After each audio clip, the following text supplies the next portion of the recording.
தமிழக பாஜக கூட்டணியில் பிளவு இல்லை என்றும் 2016 சட்டப்பேரவை தேர்தலை எதிர்கொள்ள இந்த கூட்டணி வலுப்படுத்தப்படும் என்றும் அக்கட்சியின் மாநில தலைவர் தமிழிசை சவுந்தரராஜன் தெரிவித்துள்ளார். டெல்லியில் இன்று பாஜக தலைவர் அமித்ஷாவை சந்தித்த பின்னர் எமது செய்தியாளர் சலீமிற்கு தமிழிசை சவுந்தரராஜன் அளித்துள்ள பேட்டியை தற்பொழுது காணலாம். தேசிய தேர்தலை எந்த கூட்டணியிலிருந்து பாஜக சந்தித்தார்களோ தமிழகத்தில் அதே கூட்டணியோட தமிழக தேர்தலை சந்திப்பார்களா, இல்லை கூட்டணியில் விரிசல் ஏற்பட்டிருப்பதாக நீங்கள் கருதுறீங்களா? நேற்று முன்தினம் மரியாதைக்குரிய பாரிவேந்தர் அவர்களின் பிறந்தநாள் விழா கொண்டாடப்பட்டது. அதில் நாங்கள் எல்லோரும் கலந்து கொண்டோம்.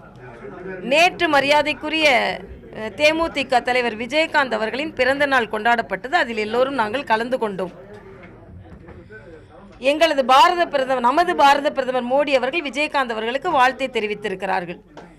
இடைப்பட்ட நேரத்தில் தேசிய ஜனநாயக கூட்டணி பிரிந்து விட்டது என்று சொல்லும் அளவிற்கு எந்த நிகழ்வுகளும் நடைபெறவில்லை. இப்போ நீங்கள் அமித்ஷாவை சந்திச்சிருக்கீங்க. அவர் ஏற்கனவே உத்தரப்பிரதேசில் 10 சீட்டாக இருந்த பாஜகவுக்கு 73ஆக உயர்த்தியிருக்கார், வெற்றிக்கனியை பறிச்சிருக்கார். அமித்ஷா உங்களுக்கு ஏதாவது அறிவுரை வழங்கினாரா? அமித்ஷாவிடம், மரியாதைக்குரிய அமித்ஷா அவர்களிடம் தமிழக திட்டம் ஒன்றை நான் கொடுத்திருக்கிறேன். எந்த அளவிற்கு 2016 நோக்கி தமிழகத்தில் நாம் தேர்தல் சந்திக்க முடியும் என்று, அதே போல் தீர்க்கக்கூடிய தமிழக பிரச்சனைகள், அது மீனவர் பிரச்சனை, நமது இலங்கை தமிழருக்கு உரிமை பெற்றுத்தரக்கூடிய பிரச்சனை போன்ற பிரச்சனைகள் எல்லாம் இருக்கிறது. சுற்றியுள்ள மாநிலங்களுக்குள்ள நதிநீர் பிரச்சனை இவையெல்லாம் இருக்கிறது. இவையெல்லாம் ஒரு தமிழகத்தில் இருந்து குரலாக ஒலித்து இதுக்கான தீர்வுகளை காண வேண்டும் என்ற ஒரு செயல் திட்டத்தை நான் அளித்திருக்கிறேன்.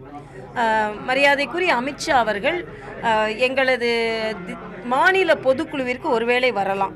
அப்படி மாநில பொதுக்குழுவிற்கு வரவில்லை என்றால் செப்டம்பர் மாதம் மத்தியில் தமிழகத்திற்கு வரலாம்.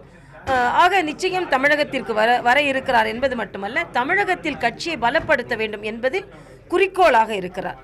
இந்த குறிக்கோளோடு எங்களது கடுமையான முழுமையான கட்சி பணியும் இணைந்து தமிழகத்தில் பாரதிய ஜனதா கட்சி 2016 மிகப்பெரிய வெற்றியை பெறும் அளவிற்கு பணிபுரியும்.